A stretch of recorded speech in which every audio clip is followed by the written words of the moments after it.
Hey guys, so I'm doing my another live game in how to beat lower rated players, how to play against them. We'll see if this challenge is accepted. So this guy, ZK Fire 18, he's rated just over 1,000 in Rapid, and this is actually a 60-minute game, so we've got plenty of time to talk through the thought processes, talk through what's going on. So I've started with e4 and he's played a6, which is very unusual. So I'm going to go ahead and grab the center, so that I'm now controlling four very important squares in the middle of the board. This is good. This is an unusual pawn move because it doesn't release any of his pieces. And then d6. Okay, so I'm going to think about attacking, and I'm also going to think about defending at the same time. There's nothing worse than I had a game today against someone rated 1500 and I was dominant throughout most of the game, and just for one move I took my eye off the ball and I was only thinking about what I was doing, and I didn't think about what would happen if his pawn took my pawn and it ended up in a draw, which was a travesty. So I'm going to go ahead and bring my bishop out to c4. I'm not concerned about him pushing d5 because it's now covered twice. I can just take it. So obviously the bishop is looking at this weakness, which is the f7 square. So the f7 square and the f2 square are the weakest points on the board at the start of the game, because the only piece that is defending that is His Majesty the King. Okay, so he's brought his knight out to c6. He is looking at the d4 pawn, which is currently defended by the queen. I could bring my knight out to f3. Another thought would be to play queen f3 instead, tempting him to grab the pawn, in which case my queen could come into f7. It's not checkmate, but it's very close. Let's give it a go. So he might see that. He might see, oh, I've got a free pawn here, but he needs to be thinking about his own king's safety as well. So I think if queen takes f7, the only legal move is king to d7, in which case I think my bishop can come in.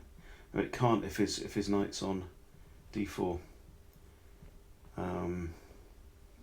Is there a way to fork the knight and the king? Not really. So I'll see what my opponent does.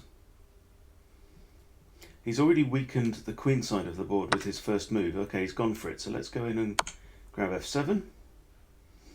King has to move to d7. There's also a danger here of knight takes c2. So I need to be ready for that. And I think maybe bishop d3 should be my next move. But his king's going to have to move anyway, which has really compromised his king. He's lost a key pawn on the king side of the board, so he's not going to be able to castle either way.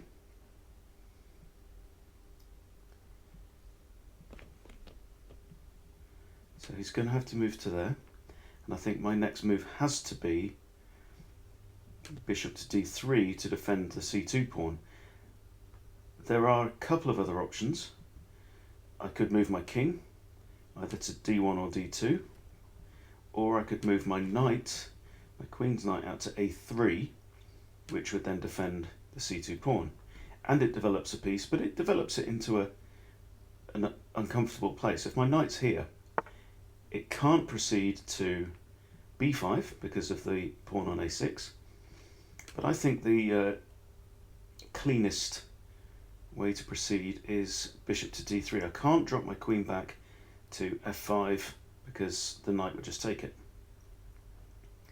So as you can see, I'm hovering with this move. I'm just doing my sanity check, make sure there's nothing I've missed, but I think I'm in a decent shape right now. I'd like to get rid of this knight if I can. So maybe queen to d5 might be interesting. Then I've also got an option of pushing e5 when this pawn is pinned, so it can't capture me. e5 and then even push again to e6. Really put pressure on him. So this is my first candidate idea. Other things I'd like to do, I'd like to get this knight out, but I don't want to put it on f3 because if he takes, I have to take... Oh, the queen can take it actually. So that might not be a bad idea. Okay, so he's challenging my queen. I'd like to come back here with check, but I can't.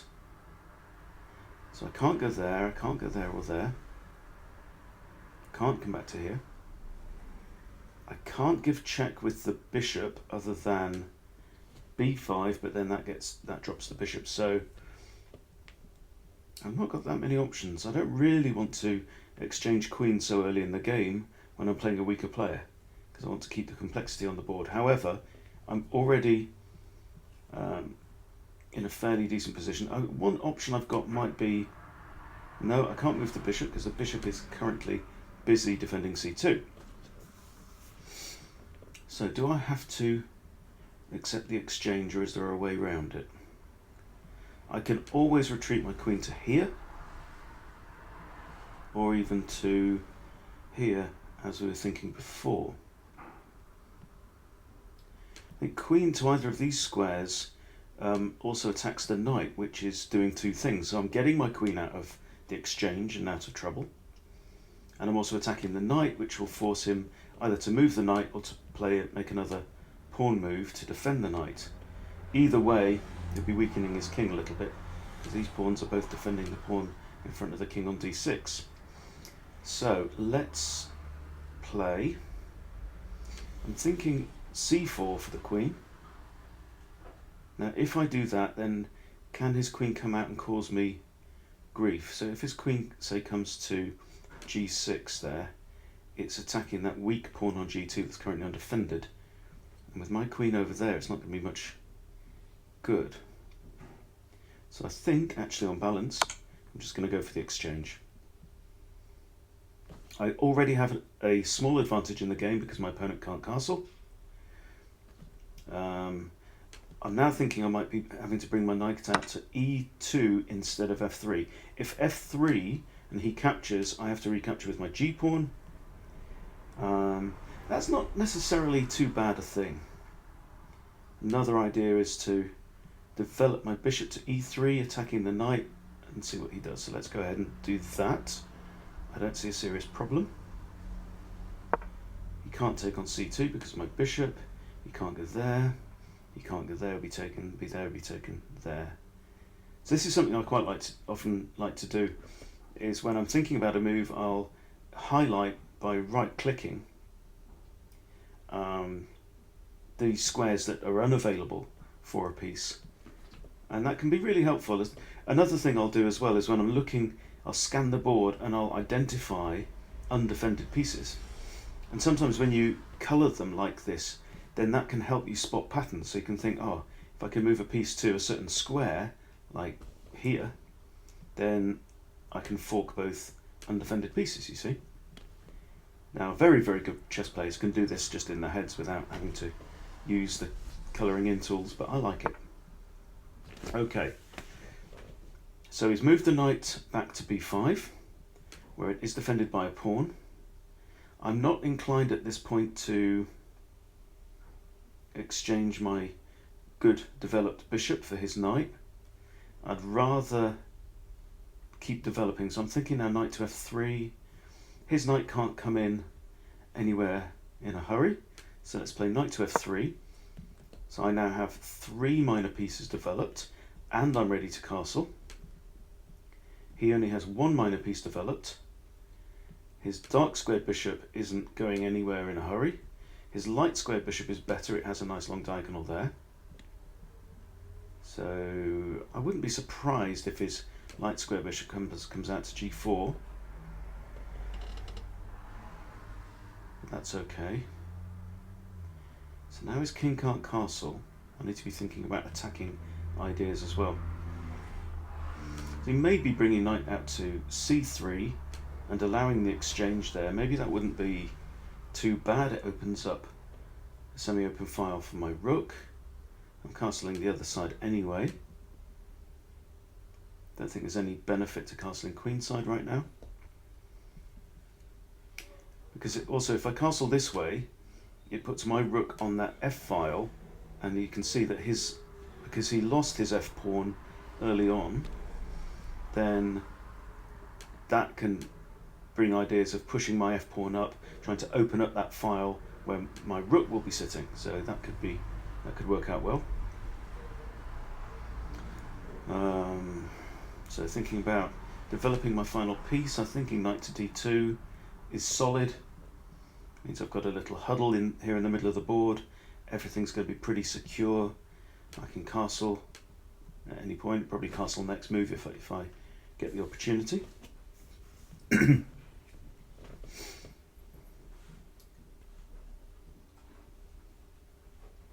I've had some good feedback in the comments recently from these videos. A few people have said that they appreciate kind of being able to work through chess games and the process of deciding on what move to play, but not in a way that master level players do it, because they think so much quicker, they recognise the pattern so much quicker, and they can move far too quickly for my brain to be able to follow exactly what they're doing. Some of the YouTubers, the very talented ones, are very good. I think John Bartholomew is one I would recommend as somebody who, he's got a series, he's got a playlist called Climbing the Rating Ladder, which is pretty good, where he plays against lower rated players and points out the errors in their play. Okay, so I think this is a weakening move. I mean, it does allow his dark square bishop into the game, but that diagonal is controlled by my dark square bishop, so I'm not too concerned. There's no real opportunity to bring my knight in and attack in a hurry, so I'm just going to go ahead and castle kingside. Keep things simple. A lot of chess is about simple things. So I would like to get my bishop onto this long diagonal here and attack that rook. Right now, if I could get my bishop onto say d4, he has no good way of defending the rook. I mean, he could bring his knight out to f6, and then if I take, he has to move his central pawn out. That's his best option. He can't move the bishop because I just take it. Okay, he's preempted me. He's had the same idea. So what I can do now is I can just play c3. Simple move. Don't see any problem with that. I could put my knight there, but then that's attacked twice and only defended once, so I'm not going to do that. Okay, so c3 it is.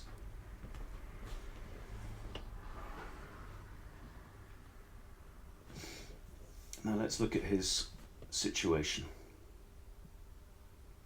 Still don't want to capture that knight unless I'm forced to.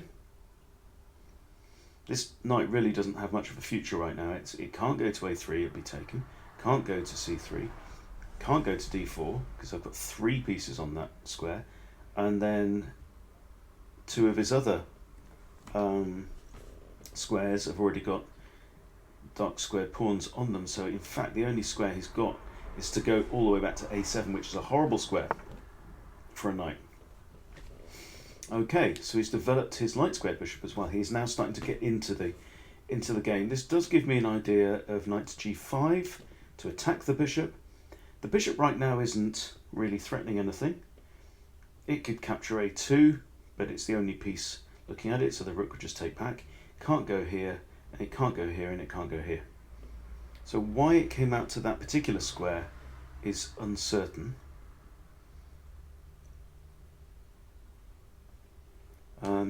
Could also move my knight to d4, where it's defended twice. So if knight to d4, let's say knight takes, bishop takes, pawn takes, I've now got then 2 central pawns to his 2 as well. But what I want to be doing, right, because his king has lost castling rights and is still in the middle of the board, then what I want to be doing is opening up the middle of the board so that I can attack his king before his king has got a chance to get away. I mean, you can do a kind of a manual castling thing. So knight out, king there, rook across, and then king shuffles off to hide in the corner. But that takes an awful long time. That's why they invented the castling rule in the first place.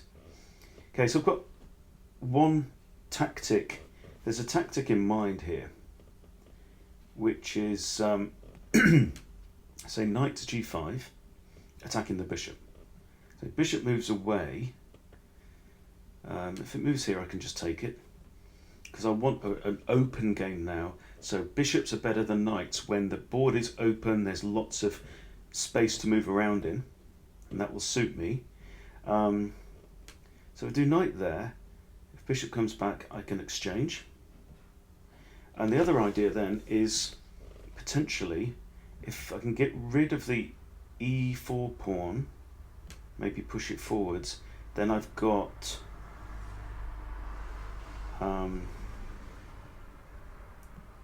what was I thinking? So it'd be, I'm wanting to take this pawn. No, yeah. So okay, here's the idea. So knight g5, and then if knight takes h7, and rook recaptures, if that pawn is out of the way, I've got bishop takes g6 with a fork on the king and the rook there. But that's getting a little bit complicated. Let's play g5 and see what his bishop does. It can't progress down this diagonal, we already know that. It can't go there, can't go there without being taken. So he's got options. He's got maybe g4 or moving back. Or he can go there, in which case I think I'm going to exchange off. Get the king onto the f-file and then start a charge. Okay, so he's sacked. He sacrificed his bishop for a pawn. I'm just going to take straight back. There's no threat to the rook. There's no other tactical threat. Knight now here to e6 looks interesting. There's a potential fork there if this knight moves. So I could go there, I could capture the knight. Pawn actually cannot recapture right now because the pawn is pinned. This pawn on a6 is pinned. So that is actually a free knight, and it comes with check. And if he captures, I then dive in with my rook, capture his rook, and I'm in a very, very strong position. So it's just a matter of waiting and seeing what he does next. I'm definitely liking this move with the knight. Knights are close quarter combatants. So a knight back in your back three ranks is not much use. I mean, they can be very good in defense, but what they really like to be, they like to be up here in the enemy territory. Okay, now that knight's defended. I'm thinking this tactic makes sense. I'm not worried about the knight. If he wants to swap off his bishop, that suits me fine. I'm going to go ahead and take the knight because the pawn can't recapture. Comes with check. He's either going to have to move his king, and he can't go there or there. So the only squares that he's got are d8 and f8. In which case, in either case, I can move my knight in with check. That would pretty much force him to go to f7, and then I can go in and grab a pawn as well.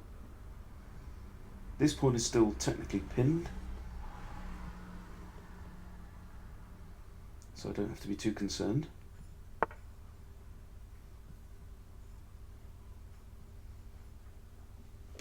He can't capture now because he's in check. So one option he's got, simple c6, in which case I just move back, maybe to here, or maybe to c4, where I'm looking down this open diagonal there. I think this square is not so good because I'm staring at the back of my pawn's head. Okay, right, so he's moved the king. My bishop is still currently safe because the pawn still can't take, because I can still grab the rook. So I'm thinking check now. His only legal move is f7. In which case I could come in and take the pawn, but then I've got an issue because as soon as the rook moves out of the way, my bishop is then in trouble, potentially in danger.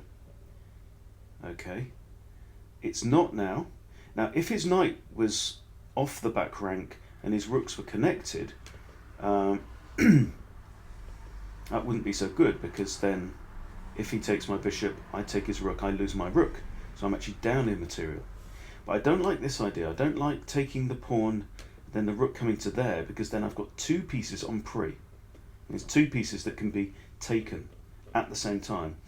The knight is technically defending the bishop, but defending it from a pawn, it's not really defending.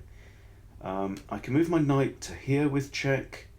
The bishop might take. But then if I recapture... No, that's okay. Let's move knight to there with check. If bishop recaptures, my bishop recaptures. My bishop on b5 is still secure. Another option could be to move my bishop back onto this diagonal now, and then move the knight with a discovered check. It gets my bishop out of its slight danger. So let's go with that. It means the king can't capture the knight because the bishop's defending it. And then next move, if I can, I'll take there with a discovered attack on the king. So the king's going to have to move or push a pawn. And then I can go ahead with my knight and grab that rook. That should put me in a fairly winning position. Plenty of time on the clock. So in terms of material, I'm actually 2 minor pieces up for the sake of a pawn. So my pieces are controlling a lot of the board right now. We colour in the pieces that the squares that my pieces are controlling. It's a pretty cool picture. Let's see, 1, 2, lots and lots of squares on the board. There and there, and all of these are all protected, and this one by the pawn, and these 3, and that one. So a lot of the board now is under the control of my pieces. Okay, he hasn't spotted the discovered check. So is there a better move than that? I'm not sure there is. So I'm going to go ahead, grab that, comes with check. He's now in check, he has to move, and then next move I can grab the rook. King can only move to one of these 2 squares because that square is covered by the knight. These squares are covered by the bishop. So he's going to end up with all of his pieces in this corner of the board here.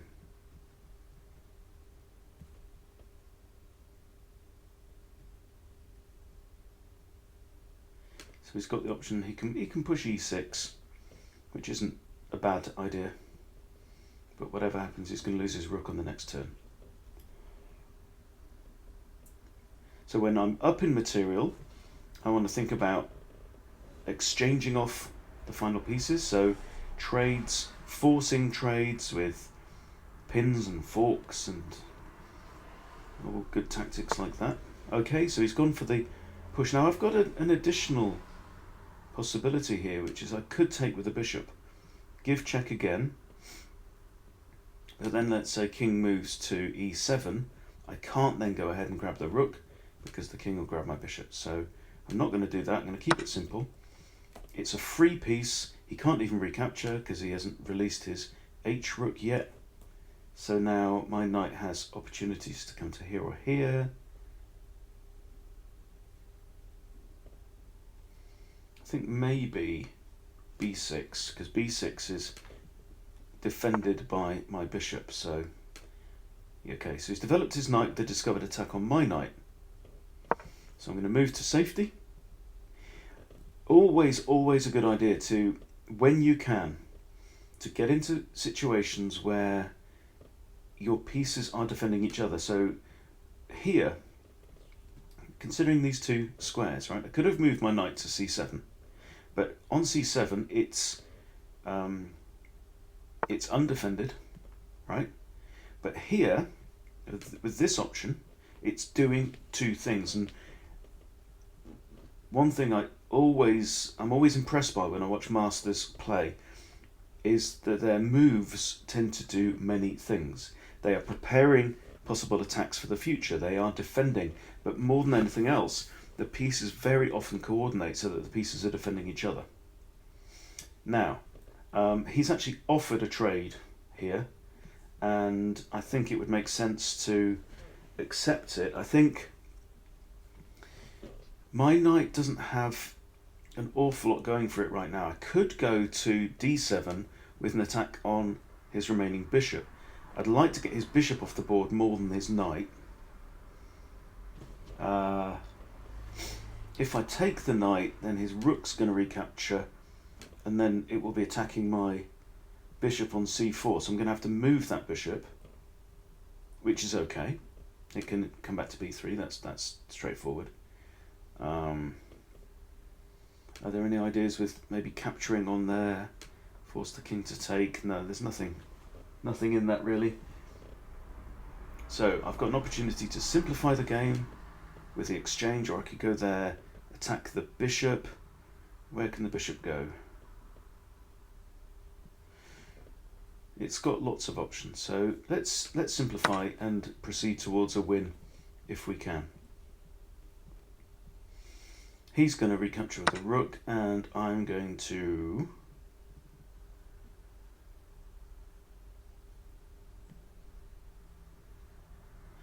drop back to here, because what this means is I'm still on the diagonal towards the king, which means that this pawn on e6 is pinned. That pawn cannot move, it cannot legally move right now. So my idea is now I need to bring this remaining knight into the game. Could go there, maybe to here, where it's also attacking. It's got then a second attacker on the e6 pawn. So a really nice tip that I learned from one of the videos by Grandmaster Simon Williams is that when you've got a piece and it's awkward, it's not doing a job, it hasn't got a role in the game. Imagine if you could pick up that piece and place it anywhere on the board, right? And then what you can do is you can think, okay, how can I get my piece to that position? How can I improve my overall position? Really, really good piece of advice. Let's also just identify undefended pieces. And obviously the rook, but the rook can usually take care of itself. So that's a blunder. Just going to grab it. Pawn recaptures, and I'm just going to develop my knight as discussed.